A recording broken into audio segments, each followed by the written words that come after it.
Recruitment for me is a really big part of a leader's role in a business, because your business is only as good as your people, and you should constantly be recruiting, even if you don't have a vacancy. Sometimes people's lives change and they might leave, they might decide to move to another country, and it's always really important to have a succession plan in case something changes.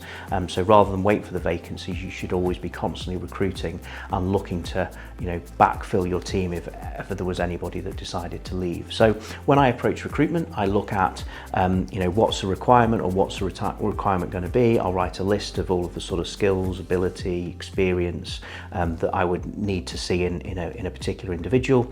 I will then go and write a list of where I'm going to find those people. So let's say I need an accountant to join my finance team, and I need them to have industry experience in the sector that I'm involved in. I will go and look at my competition.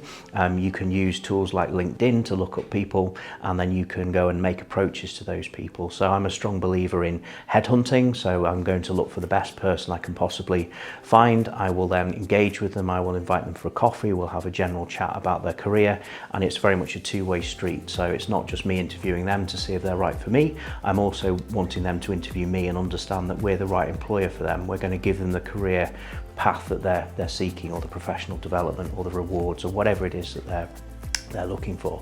And then once we've had that conversation and we've both decided that we'd like to progress matters, then I would follow a more formal recruitment process, and depending on the seniority of the role or the requirements, we would follow various recruitment paths, whether that be psychometric profiling, competency-based assessments, maybe assessment days, panel interviews with the hiring manager, interviews with HR to assess their suitability. But we very much treat the recruitment process in all of the businesses we're involved in as very much a two-way street. It's as much about us being right for them as them being right for us.